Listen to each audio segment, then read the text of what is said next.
some really cool information. Aloha, my name is Wago Howard. Today we are going to be doing our best to see chord diagrams. The whole reason for doing this is we want to make sure that all the things that we're doing line up with our fingers in our mind. And the best way to do that is to be able to look at that through the eyes of the piano, look at it through the eyes of an instrument that you might or might not play. Hopefully you'll try to play a bunch of instruments like the ukulele, the mandolin, the banjo. Sorry about there being no sound just a minute ago. I did not hook up my interface. I'm just going off of the sound that's generated by the computer here. Hopefully it's enough. I'll talk louder. What we're just talking about is when we're playing in the key of C major, the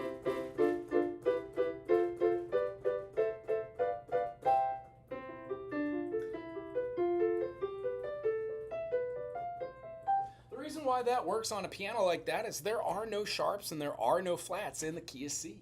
So that is going to be the first thing that we're going to talk about, and we're going to dissect the concept. And then today you're going to learn how to read chord diagrams and then learn how to practice with your instrument.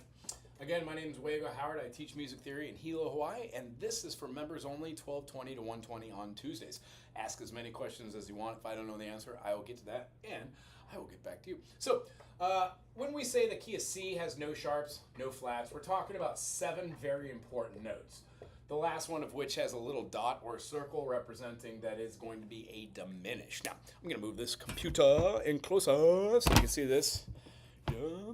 When we're talking about any major scale, we're talking about a diatonic scale. Now, this has all been covered in any of the other videos that we've done in this series.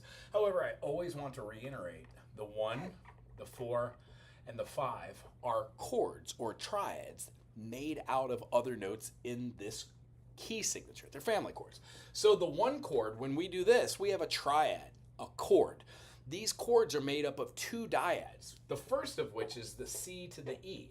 So when we go from our tonic to our major third, we are making a harmony called a dyad. That dyad is seen on all of these different instruments: piano, mandolin, banjo, ukulele, san, shin, mountain dulcimer. Doesn't matter what you're playing, there will always be notes and intervals. That's how music works. So when we're seeing these pitches, what we have, if we're looking at it just through the eyes of the staff, which means this is where notes live, we put our bars on the side.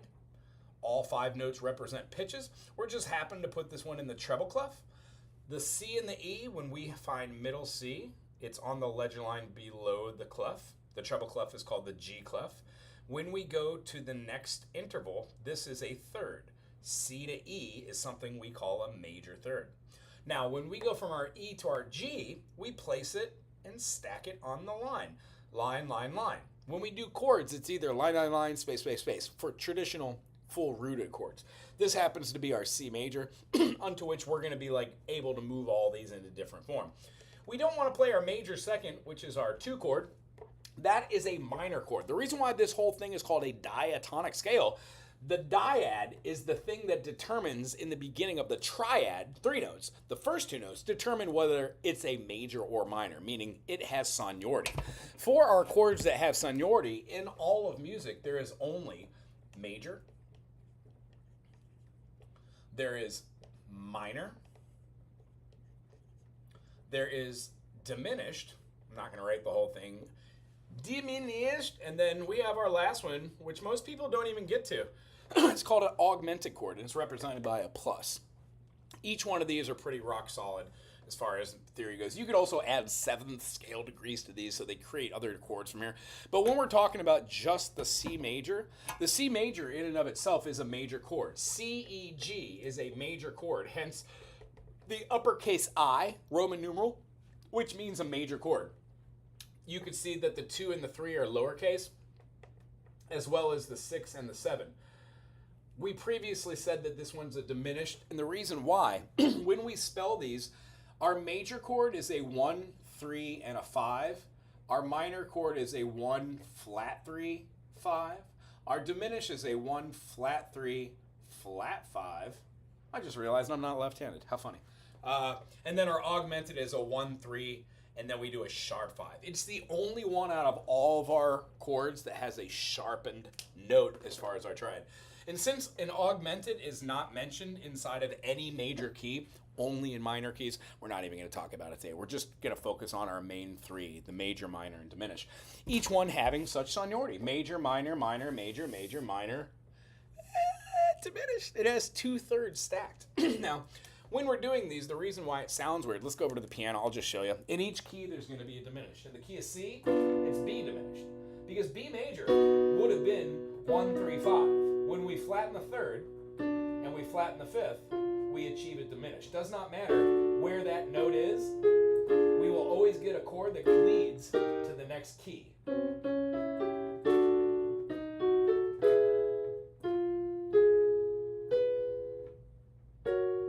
Hope that makes sense. So, what we're going to be doing is seeing how you could read books, read sheet music. In fact, if you're trying to do music analyzation and you can't figure out what the chords are, this is a great way to figure out what they are. 9 times out of 10, it's going to be in the diatonic key. Sometimes we go out of the key into a chromatic key, which is completely fine. In that chromatic key, we would be stepping outside. Oh, let me grab a brisk pen. This pen ain't brisk. Whenever we're stepping out of key, we'd have like a C sharp or a D flat. These are enharmonic equivalencies. They mean the same thing. If I said E sharp, it would be an F because the distance between these two is a half step. Between each one of these is a whole step. So the distance between C to D, that's going to be a major second. The distance is this. In a C major, there are 2 naturally occurring half steps. One between the B and the C, and the other between the E and the F. So whenever we play that, that's a half step. Or it's called a minor second or a semitone, and it creates something called dissonance. When you equal that dissonance with a larger interval, it still causes dissonance, but it's not as bad. And then when we get to the major third, we are playing something called a consonant. So what we're doing in music is we're really looking for these consonances and these dissonances to create tension, push and pull, and come back. And the best way to do that is to know all of the chords inside of your family key. Inside here, when we go from D to E, there's a whole step. So we must have a D sharp by augmenting a half step, the D, and then flattening the E or diminishing by a half step. Remember, C sharp, D flat, same note. When we do E flat and D sharp, same thing. However, when we go to E sharp is an F natural. F flat is an E natural. When we go in between F and G, we get ourselves a good old-fashioned G flat, F sharp, then we got a G sharp, A flat, and then we've got an A sharp and a B flat. What I just wrote above the diatonic scale, including the diatonic, creates something called a chromatic scale. 1, 2, 3, 4, 5, 6, 7, 8, 9, 10, 11, 12. And then the 13th note, the C, that is exactly where our dominant, or not our dominant, our root note, our tone. So we don't really consider that to be a 13th note. There are 12 notes in a chromatic scale, 7 notes in a diatonic scale, and this is the way we see them. There are steps in between our diatonic scale, and it should serve as purpose. A chromatic scale does not have any other steps besides the minor second.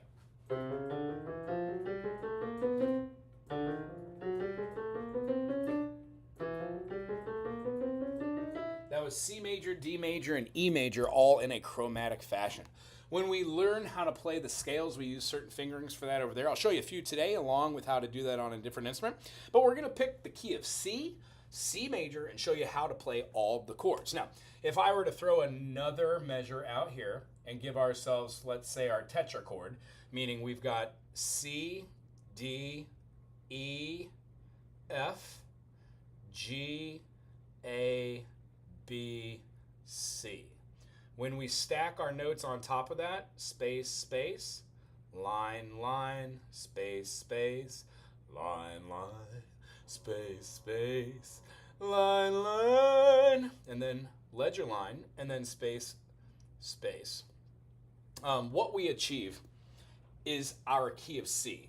C major, D minor, E minor, F major, G major, A minor, B diminished, and then C major again. Notice how when I write out notes on the staff or the stave, I always include the last interval, that P8 or the octave from C. When we're writing it out just by namesake, I do not. It only has the 7 notes in there. And then another little note, whenever you see something on a staff like this, you don't put the accidental after. You always put the accidental before the note so you could read it. Whenever we're writing the name of something, like if we were looking at what this is, that would be on the, how about this, bass clef, G, A, B. That would be a B. So I would write B right here, and it's a B natural. You never really have to put the natural because it's always going to be a natural. But if I wanted to make this a B flat right here, I would put the B flat in front of the note. But when writing the note, I would actually write the flat after the name of the note so we could say the actual name, C flat, B flat, D flat. Here we read it backwards so the intent is given.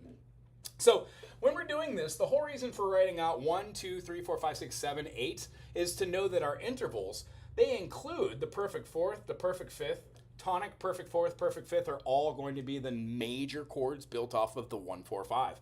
And then when we play our major 6th or our major 7th, we have our interval. So if we went ha ha ha ha ha ha ha ha ha ha ha, this is how we do vocal training. A really cool way when we're doing vocal training is once you get the concept of how to hear your intervals, 1, 2, 3, 4, 5, 1, 6. You can even try doing intervals with scales. So if I said do, re, mi, fa, sol, la, ti, do, and I played Phrygian over the top, do, re, mi, fa, sol, la, ti, do, I would be associating the harmonies that would be a third above, alternating major or minor depending where it is. So you can see how practicing the practice of practicing can go to a multitude of different levels and stages, starting off very simple, getting an understanding of this, and then progressing on to an instrument. For anybody learning voice, I would also say learn piano. When we're learning an instrument, it's not like you have to be playing Rachmaninoff or Beethoven or Rush E or something like that. What we do want to know is how to play a couple different keys, triads, and then be able to associate what a major, minor, and a diminished kind of chord is, and then augment it. And then be able to play some sort of motif or scale or some sort of arpeggio or something off that. So today what we're going to do is we're going to take these chords, we're going to put it through the eyes of a couple instruments, and then I'm going to get out of your hair. I hope this is informative or educational, and then most importantly, fun. It's just entertaining to watch. So having said this, this is our key of C major. Let it be known that if these are the tonic major second, that this little note right here is the minor second. In between the major second and the major third, we have a minor third. Please note that the minors are represented by an itty bitty little m and then a number.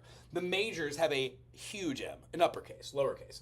Here we have our perfect fourth. The note that's in between here is going to be called a flat 5, or it's called a augmented fourth. When we go here to the fifth, it's either called a augmented fifth, because it sharpens, or it's called a minor 6th, because this is the major 6. In between the perfect fifth and the major 6th, two different names for the same note.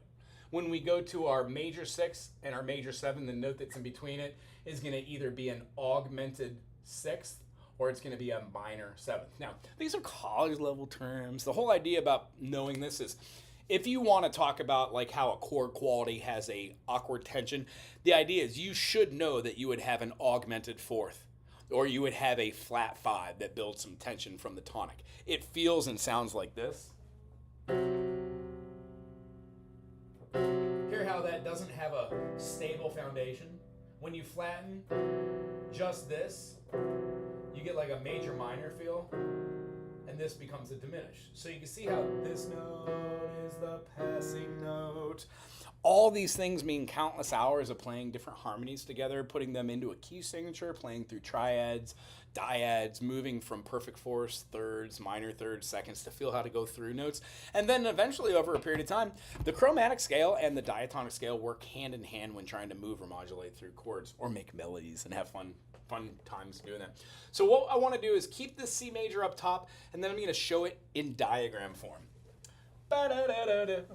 And remember, when I show how to do the mandolin, it is also the violin, because the violin is tuned the same way that the mandolin is.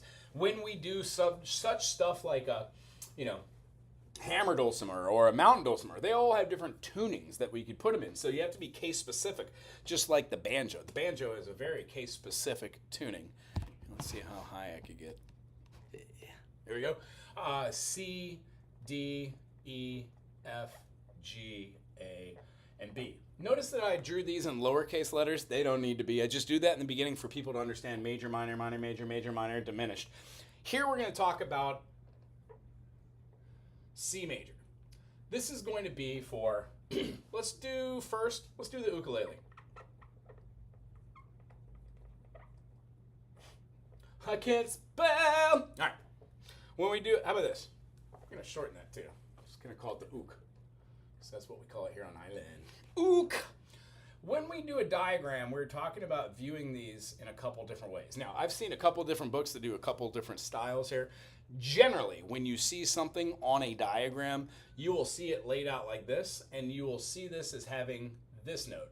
You'll have a bar and a beam, and you'll look at that and go, cool, that's a chord, and then you place your fingers upon it. Well, what we're talking about when we're viewing a fretboard for an ukulele is we're seeing the G string, which is generally a thin G string. It's the highest one closest to your face. You then have a very thick C string. It's the thickest string on the ukulele. An E, and then an A. Each one of these, when we place them right here, are by the nut. This is the thing that the strings lay over, and then they go to our tuners.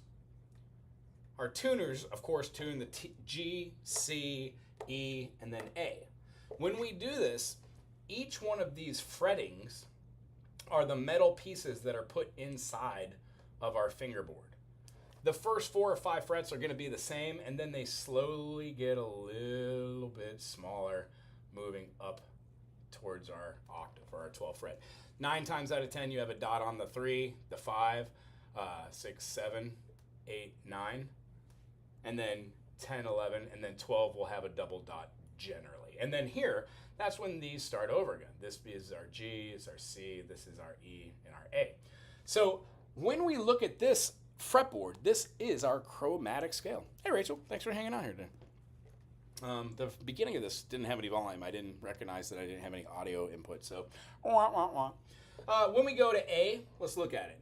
Well, E to F is our half step, and then B to C is our half step. So there is something in between A, G, F, D, E, and C, not in between any other. So we have A sharp or B flat right here. Then we've got B. Then we have a half step to C.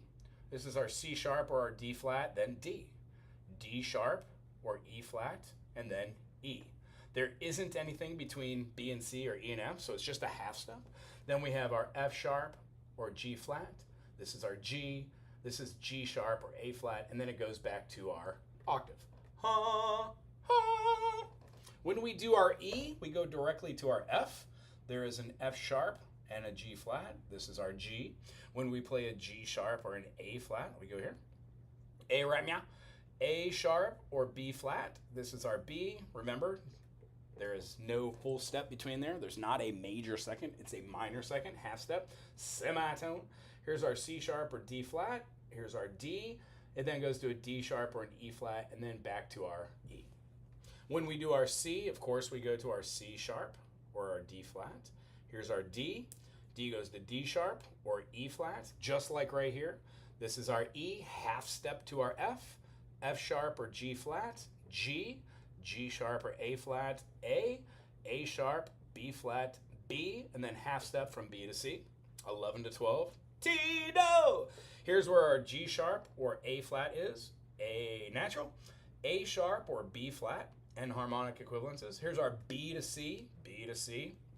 Notice how when you start writing this out, it is much easier to start going, oh, I see it now. C sharp to D flat, this is our D, D sharp, E flat to an E, no step between E and F, F sharp or G flat, then it goes to G. Please excuse my sloppy handwriting. I got a little lazy.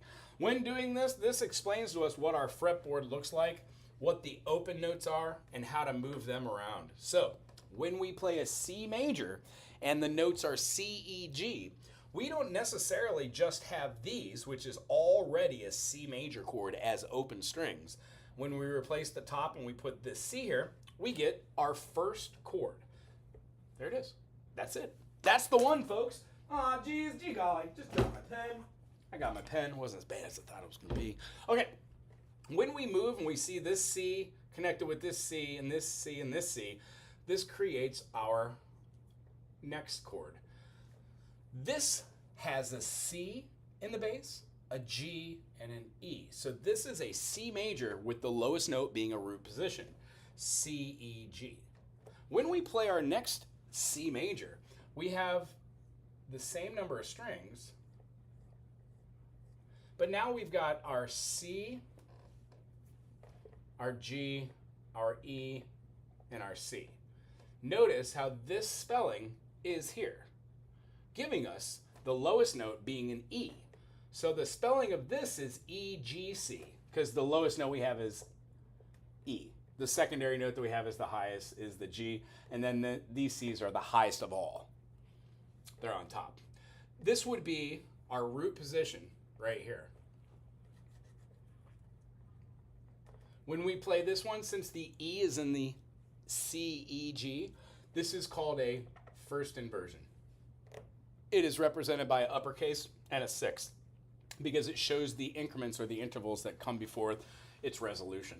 And then lastly, if we were to take this and see that we moved up all of our notes, we can move something along the line here and see that we have our E, C, G, and then we have an E right here or a C right there. You can go either way. I prefer to go this way. And what we're showing right here is a breakdown of our cage system. When we do this, I'm only going to draw a couple different frets here, but look at what fret we're at. 1, 2, 3, 4, 5, 6, 7. I'm going to put a little seventh right here so you know that this fret is the seventh. And then what I'm going to do is show a bar chord. What this means is you're going to be putting your fingers all the way over the top of this beaming across like a bar chord, putting E, C, G here, and then you're going to be putting a finger right here and a finger right here. Inevitably, if you look at it like this little triangle gives you what you would know as being your G major, and this system's called the cage system. Now, I've already done a video on the cage system for members on this, the members only, but I want you to see that when we do this at the seventh, this interval becomes the secondary because we have our G as the lowest note. Yeah. And even though these look a little cattywampus, they're all still played with the same three notes. There's no fourth note. We didn't take one of them away to make a 5 chord. We didn't move the fifth to just have a dyad or a harmony. These are the ways that we play the C major on the ukulele. And since we're all about the representations right now, here's our chord. Here's our one chord, the C major. Remember when we said the C and the E, G is already right here? This is a C major. If you play the A a part of it, you have a chord called a C major 6 because we used the 1, 3, 5, and the 6.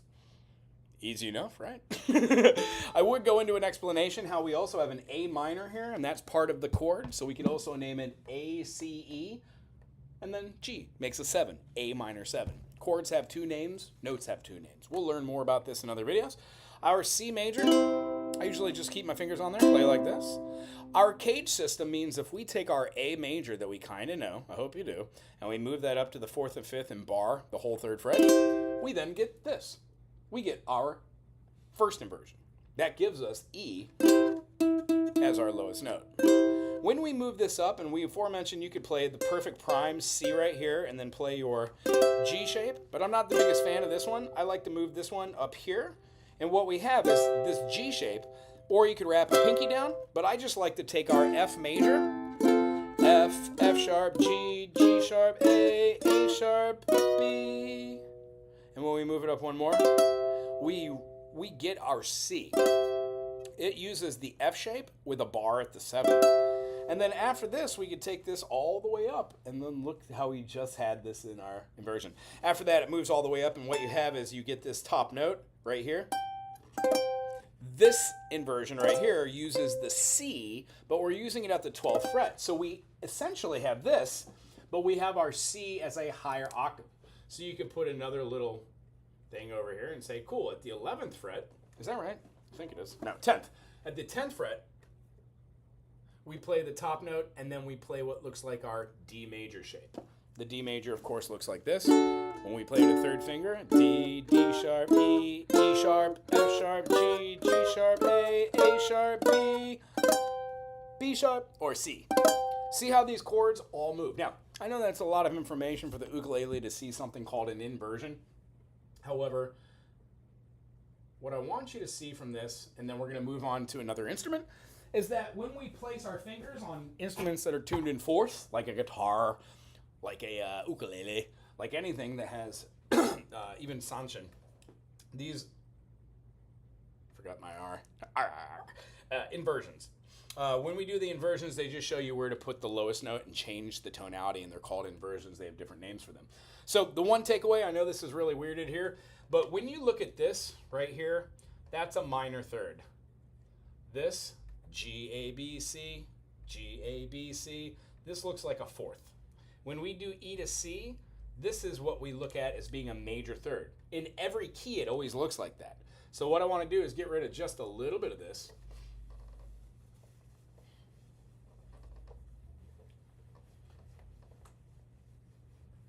And show you that when you're doing a major third on here, let's say we're doing a G major, 1, 2, 3, 4, 5. How do we spell G major? Let's get a 1, 3, 5, all right? G to B, skip the C, and you go to the D, right? It keeps going exponentially, G, B, D. Well, G, B, and D, when we write these out, look exactly like they're spelled on the treble clef. G, B, D. Just so happens you have a perfect prime for the G major, which means this open G is the exact same tone or pitch as this G, so there's no need to put two notes. That covers both of them. When we put our D note and our B note, we have G, B, D. The major third looks like this. When we just played our C major with the first inversion, we had C, G, E, C. This was our major third. When we do this, that's our major third. Interesting? I hope it is. When we do something like an F major, let's look at our F major for the major third. F major, when we spell it out, gives us a F, it gives us an A and a C. So when we have our FAC, FAC, we notice that when we build our grid, our diagram, and we place the A, and we place the C, and then we move our finger to an A and an F, what we see is F to A. This, even though it's on the first fret and open, is the exact same movement. The cool thing about this is when you go to another instrument, all these are essentially the same. Sometimes you'll just flip them, sometimes you'll move them around. How about we do guitar and just show the parallel and similarity. By the way, the ukulele is the same as the guitar. It just is up a fifth, which means if you play a chord, I apologize, a fourth. It's either going to go a fourth or a fifth. The whole idea behind this is when you play guitar and you're playing the chord of a D, you are playing the G on an ukulele. So D major on a guitar looks like this. Well, on an ukulele, it's this. Different notes, same shape. It has the triangle. And what we're trying to look at is just these two and going, oh, that's a major third. When we go to the guitar, if I were to arrange something, let's say like, the C major again. We have 6 strings, run out of juice. We have 6 strings that are on our guitar. Top string being an E, E, B, G, D, A, E. The 6th string and the 5th string are considered the bass strings. That's probably not a good idea. When we're looking at the ukulele, we're just looking at the top 4 strings. So when we have 4, 3, 2, and 1, here's our nut or our bar, fretting, fretting, fretting, fretting, fretting, so on and so forth. E. E is in the key of C major, because when we play C major, we have a C, E, and a G. This C major, C, E, G, when we lay it out here, has an E and an E. That's fine. There's no A sharp or B flat, B, and then C. There's no D sharp or E flat, E. there's that major third we were talking about. That's the whole point of this. Here's a G. B's not in here. C is, however. This is how we play C major. Notice how here's our major thirds, and then here's our fifth. If we had another string, a low string that is still tuned this way, it would absolutely have our lowest note of a C right here. On a bass, you generally have a B string. Well, that's what our harmonies would look like. If you're looking to make a major a minor, you would then take away a note, keep the fifth, move this to an E flat, keep the C, keep the G. This gives you your E minor shape. Now, all of these have different ways of playing them. We showed the inversions earlier, so why not show the inversions? Yeah.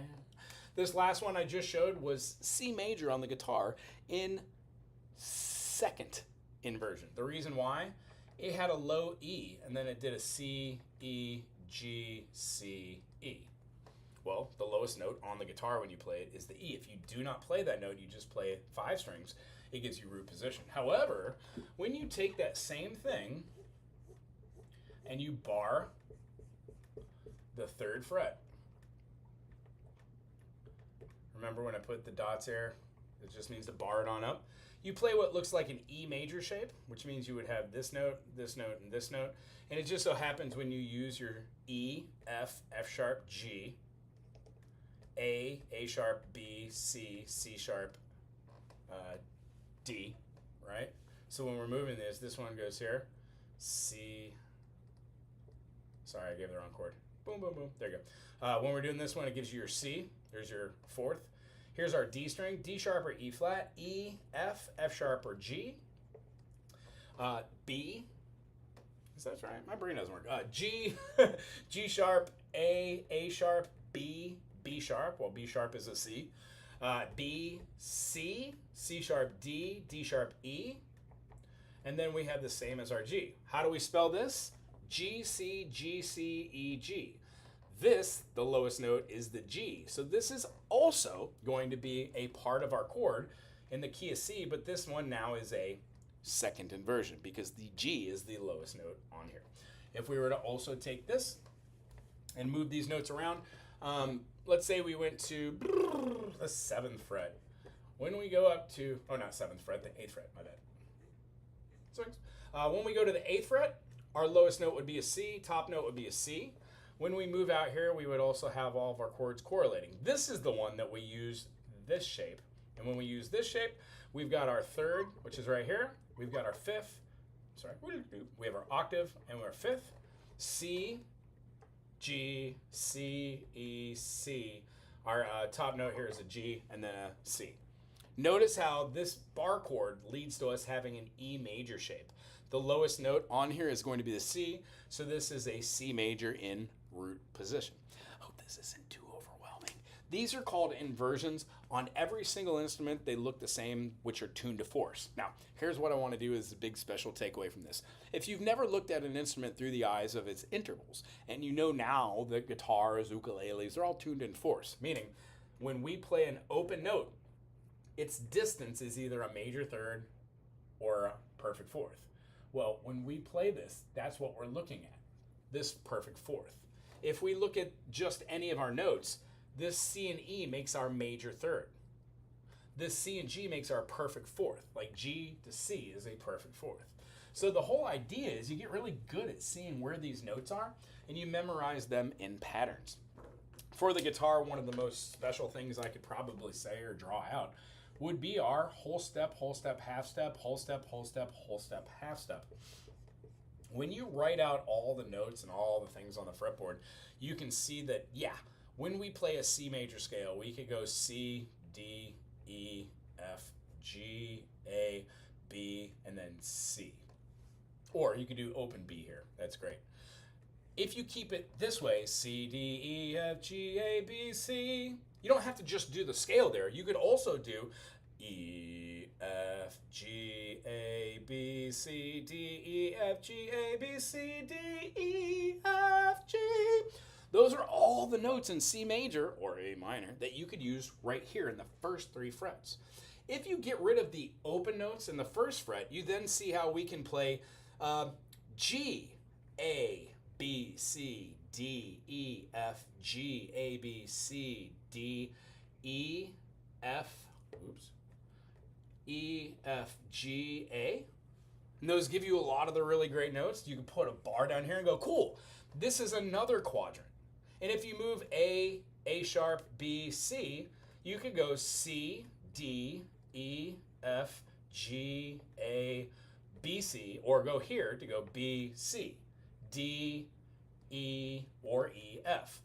Do you see how each one of these scales meets each other in the middle? And the biggest takeaway from this is after you just play with one of these shapes or one of these chords that falls there, like the C major, major third, or here, major third, perfect fifth, you start seeing patterns. Here is one of my most favorite patterns. This is the secondary pattern for how to play a scale. Do, re, mi, fa, sol, la, ti, do. When we're looking at this, the reason why it's tuned in fourths, E to F is a half step. F to G is a whole step. G to A is a whole step. This is an E to an A. Well, E to an A is a fourth. Now we're going to explain why this looks like this, how to look at your mechanisms of finding scales and just going whole step, half step, or half step, whole step, whole step, whole step, or whole step, and then half step. Look at that. That looks beautiful. Can anybody read that? Let me just make a face out of it. Put a smiley face here, maybe some fun eyebrows. That was fun for a moment, wasn't it? All right. Now we're going to move over to the mandolin, and I want to show you what a major third looks like and how you can start viewing instruments that are tuned in fifths. And hopefully this is a great place to stab. Mandolin. Did I spell it right? Mandolin? I think so. I'm a dummy today. All right. Our fretboard for the mandolin, even though there are double strings, I'm only going to draw them as 4 because it's double strung G, double strung D, double strung A, double strung E. This has the same makeup as a violin. This is tuned in fifths. And let me show you why. Let's do it in the key of G. Let's change our key signature from the key of C major, which has no sharps and flats, to the key of G major. It has one sharp. That sharp is E sharps, which means when we're playing E minor, E double sharp. When we're playing E minor or G major, we're playing an F sharp as part of that. We have a G major, A minor, B minor, C major, D major, E minor, F sharp diminished, G. When we play a G major, we're playing the notes or the chords of G, B, D, 1, 3, 5. On the mandolin, since it's tuned in fifths, unlike the guitar or ukulele, G to G sharp is a half step. Then it goes to A. That's a whole step. That's a whole step. When we go from our A to A sharp and skip that and go to B, we have our third. 1, 2, 3. There's a half step between B and C in every key. Does not matter what key it's in, there is always a minor second between E and F and B and C. Hands down, every key. That's all you have to memorize as far as the only ones that do not have an enharmonic equivalent betwixt the note. G, A, B, C. C skips C sharp and goes to D. The next string is a D. On the guitar, the next string would have been a C, right? Or a B, because in this case, guitar would have had a third there. The guitar itself, when it has these strings, E goes to A, that's a fourth. A goes to D, that's a fourth. D is going to go to G, that's a fourth. And then this line only goes to B. That's a third. Then it goes back after this line is the B and goes out a E, a fourth, and then our top line is our E, and again goes out to A. This is how it looks. This is tuned in fourth, fourth, fourth, third, fourth, fourth. On a fifth instrument, they are all tuned to fifths. There is no convenient third. So when we go D to D sharp to E, E to F, F sharp to G, G to A. A is our next line. 1, 2, 3, 4. But the steps that we took are 1 to 5. D to A is a fifth. That's what the interval is. You could also look up here and go D, E, F sharp, G, A. 1, 2, 3, 4, 5. When dealing diatonically, meaning 7-note scales, you always use your first finger as your tonic. When dealing with chromatic scales, 12 notes, you do not. if I wanted to know what a fifth was, and I was like, oh, how many steps are there in between D and A? We would go, oh, there are 7. D, E, F, G, A, B, C, D, E, F, G. Cool. D, no. D, D sharp, E, E sharp, F sharp, G, G sharp, A. There are 7 between. Do you see what I did there? I didn't say D and hold my finger up. I said D, D sharp. That's the difference between counting out on your fingies. Again, when you do this, we can go a fifth away is here to E, throw E up top, and then a fifth away from E is B, E, F sharp, G, A, B. When we do this one, we have our A sharp, B. So this is our B flat, A sharp, B flat, B. Here's our half step, C sharp, D, D sharp, E. E, F, F sharp, G, G sharp, A sharp, B. This is what a mandolin or a violin looks like. But don't let it be lost on you. When we played our major third last time, it looked like that. For the mandolin or the violin, you simply switch where those are. It still feels right, but you switch them. Here's the G and here's the B. 1, 3, major third.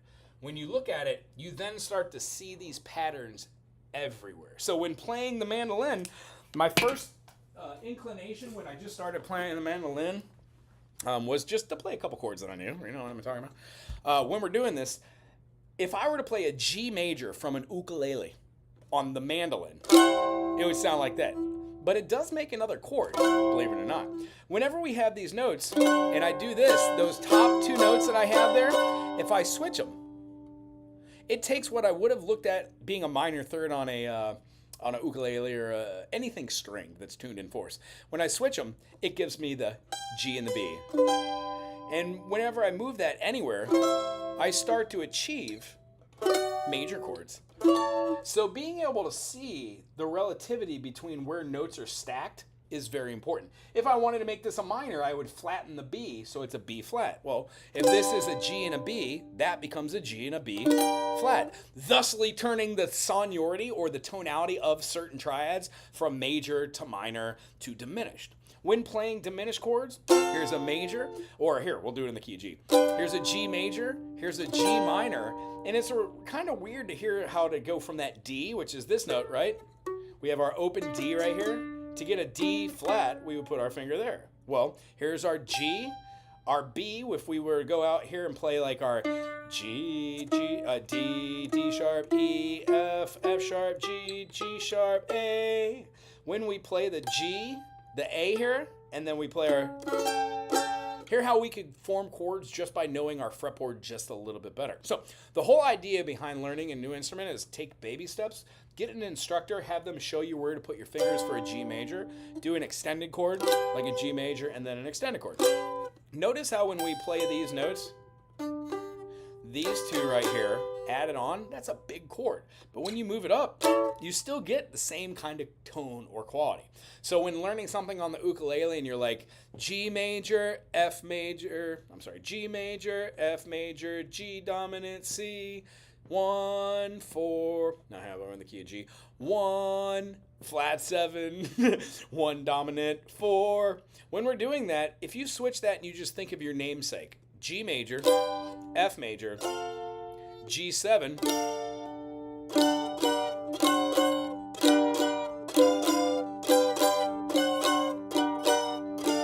and just move those notes around, inevitably you're going to find, you'll go, oh, I hear it. I hear my F note. It's over the top of my GBD. Very cool. So learning a new instrument shouldn't be that very, very hard. Again, when we're talking about different structures, this is for a mandolin, which is tuned in fifths. Now let's do an instrument wrapping this up that isn't tuned in fifths. It's tuned to an open phrasing or an open key. It just so happens that the banjo in 9 times out of 10 is played with an open G tuning, meaning there are 4 strings on the banjo, which is considered the tenor banjo, and then our 5th string is considered our 5-string Appalachian style banjo. This became more popular towards the turn of the century, 19th, and then it had a resurgence in the beginning of the 21st century with different players. And actually a little pop towards the 90s with Bela Fleck and a bunch of different other people that have kept up the tradition of Earl Scruggs, which the Scruggs actually invented the idea of the bluegrass with the riffs and they're called reels. There are different ways to go forwards and backwards on these. And what I'd like to show here is there are 4 strings and a 5th string, which is the G string. I'm not even going to really think about that right here. But when we use the strings of the banjo, we've got a D, we've got a G, we've got a B, and a D. Now, this is a G major, because if you look up top here and just do 1, 3, 5, we've got a G, a B, and a D. It happens that this lower 5th string is a high G, and it only takes place at the 5th fret, which means there are no 5th fret here. The 5th fret begins right here, and that is our G string, and then it goes on along the bottom here. The beauty of this is whenever you play a chord where you use your finger on the bottom string, the thickest string, you simply cover both strings and it works a part of the chord. I know that's weird and confusing. I don't even want to talk about that right now because that's something that, you know, if you're playing banjo, it makes sense. If you don't play banjo, it doesn't. However, the chords that we're using are G, B, D. We were talking about the key of C, so I'm going to talk about the key of C and the key of G really quick. Since this is a G major and it's already in its open form, we have a G major just playing the banjo open, meaning you don't really have to do much just to charismatically get that sound of an open flavored banjo. In fact, when you're playing something like, you're doing just the open G strum. Oh, jeez. Move this down. Hope you guys don't mind looking at my head. Am I balding? Tell me. I don't know. I'm okay with opening criticism. I hope so. That means I'm getting older, getting maturity. Anyway, the aforementioned rolls would be like a... That's called a forward roll. 3, 2, 1, 3, 2, 1, 3, 1. What we do is we work on doing these up to a different speed and combine them with different chords. Lots of fun, isn't it? So, when we play a G, this is already open. If we were to take our D and go D sharp, E flat, E, and put a finger right here, get rid of our B and make it a C, keep the G if we want to, get rid of the D, D sharp here, and put an E, we have just created C major, being spelled C-E-G. When we play C-E-G like this, we simply take our phrasing and go, cool, G major, first finger on the B string, B, B sharp is a C, and then our D, D sharp, E. If we put our middle finger and ring finger on the 2nd fret and play both of those, both of them being the D strings, we get a high E and a low E. Well, the high E, a low E, combined with the root of the chord, and then the 5th, the open G, gives us C major. If we wanted to make it a minor, we would flatten the median. Well, the median is the 3rd. Keeping the C and the open G and moving the E backwards, we get our C minor, C, E flat, G. But lo and behold, what we just talked about were thirds. Here's an E, here's a C.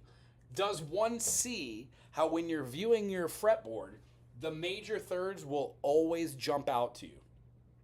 I hope that does make sense. That's the whole point of today's explanation. Now, I know a lot of people don't play the banjo.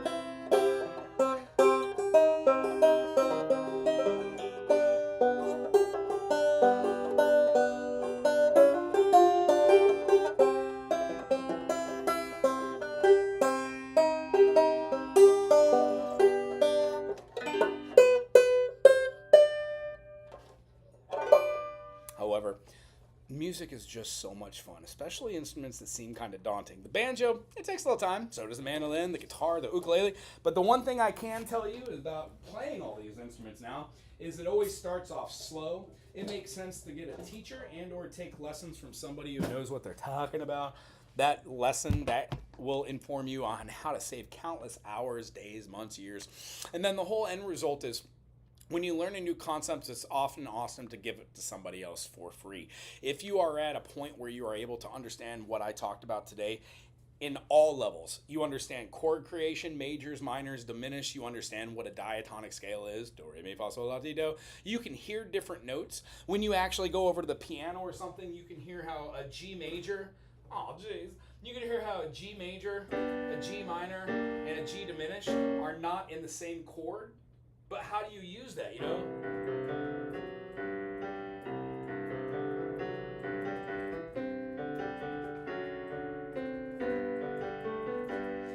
could translate that same sort of motif or melody from one instrument like a piano or your voice to, let's say, an ukulele or a banjo or a mandolin. Each one of them are kind of tuned differently. They have their own caveats on how you should play them or could play them, and there really is no right or wrong way. You know, I mean, there are some wrong ways, but eventually you lead yourself to the right way if you keep doing it long enough. Anyway, my name is Wago Howard. I teach music here in Hilo, Hawaii. If you're ever in Hilo, Hawaii, and you want to get a lesson or meet, just come stop by Big Island Guitars. Laura and Spencer are wonderful. They allow us the privilege to rent this beautiful room and hang out. I have 30 plus students each week, and I love doing it. I've been doing it for like 3 or 4 years here, and my whole total goal is to keep this channel going, but then go meet people on YouTube, go play in bands, do recording all over. I am a multi-instrumentalist and a singer. I don't take myself too seriously, but just serious enough where I have fun and I want to learn the backbone of what this is.